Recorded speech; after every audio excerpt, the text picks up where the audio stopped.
to always say, hello, how are you? You're welcome. So in this video, we are going to explore British phrases that we actually use every day. Hiya, you right? British people say hiya more than hello. I say hiya all of the time, especially because hello sometimes sounds too formal. So I use it especially with my friends, like Rafa. Rafa is my friend. Hiya, Rafa. Hiya, Sam. We also say, you're right, instead of how are you. Again, this is informal, so it's something that you'll say to your friends, but also the way we pronounce it is informal. So we often drop the R at the beginning, and then we connect the you and all right together. So it becomes, you're right. Notice that I also don't pronounce the T. You're right. Rafa, you're right. Yeah, I'm all right. Are you all right? Yeah, I'm all right. So if you say, I'm all right, in British English, it's like, I'm fine. Are you making me a coffee? Cheers, mate. So in British English, if you want to say thank you in a casual way, you can say cheers. And notice that I don't pronounce the R at the end. Cheers. But if somebody does something really nice for you, maybe it's better to say thank you, because cheers can sound a little bit inconsiderate. And then we have mate, which is like an informal way of saying friend. And often we don't pronounce the T, so it's mate, mate. And I would like to say a big cheers to my mate Rafa for helping us out with this part of the video. Cheers, mate. The next one is no worries. So this isn't specific to British English, but if somebody thanks you for something casual, like making them a cup of coffee, instead of saying you're welcome, I would say no worries. It's because you're welcome sounds too much, it sounds too formal sometimes.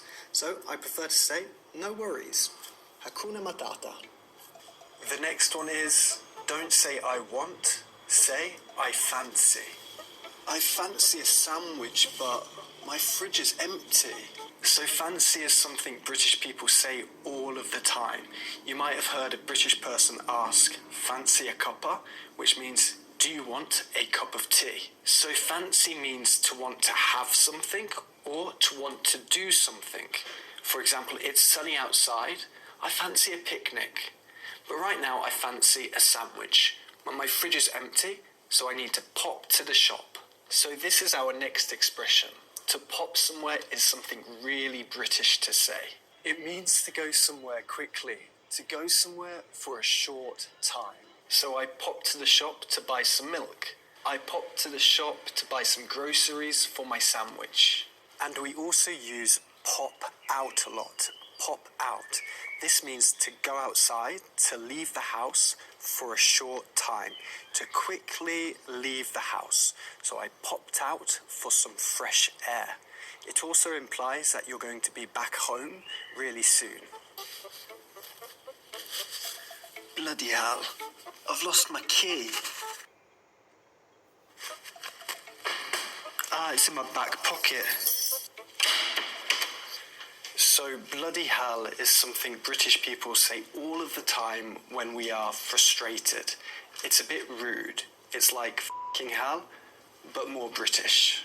Coming up next, I'm not fussed. I'm not bothered. So if you say I'm not fussed or I'm not bothered, it means I don't mind. So for example, someone asks you, what do you want in your sandwich? And you say, I'm not fussed, I'm not bothered.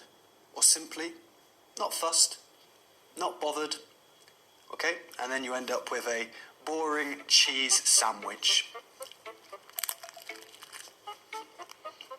Bothered. Bothered. I can't be bothered.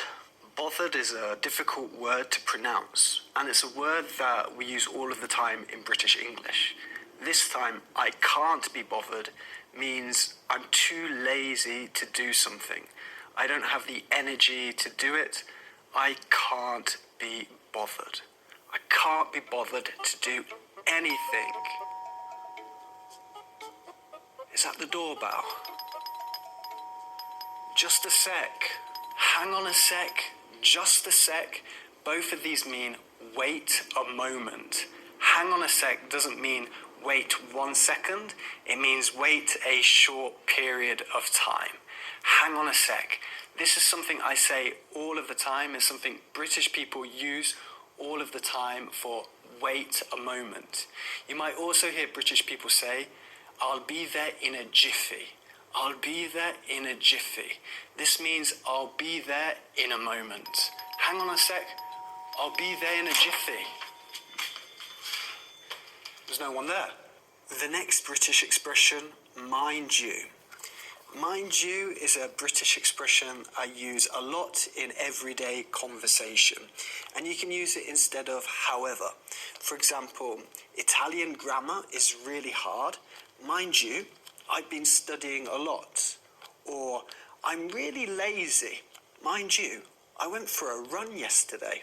So mind you can be used instead of however, and I think it sounds really British as well. So try using it next time you have a conversation with someone. Is that the door again? You're taking the mickey. Oh, hi Mom. Yeah, no, I'm just recording a video.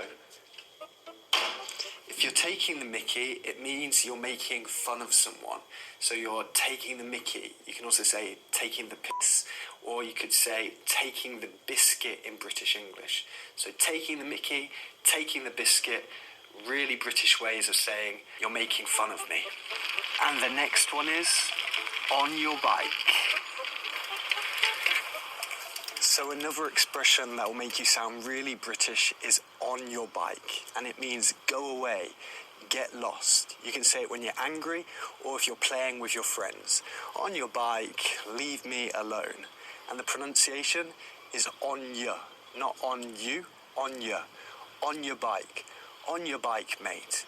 You can also say jog on, leave me alone. On your bike, go away. And do you know the British expression, fair enough? So fair enough is something that British people say all of the time. And it means, that's okay, I understand. Fair enough. We use it even if we don't agree with someone. So for example, you say to me, Sam, your video is rubbish, it's really bad. I can reply with, fair enough, that's okay, I understand. I don't necessarily agree, but we all have an opinion. Fair enough. By the way, I hope you don't think my video is rubbish. Give it a like and we will go to our final destination. And we are back where we started. To be honest, I'm knackered. That's a really British way of saying I'm really tired. It's a lot of work making these videos. But anyway, I hope you enjoyed the video. Give it a like, subscribe to the channel, and any support you can give the video, that would be absolutely amazing. Also, let me know which expression you liked the most. Let me know in the comments, and I'll see you in the next video, guys. Bye.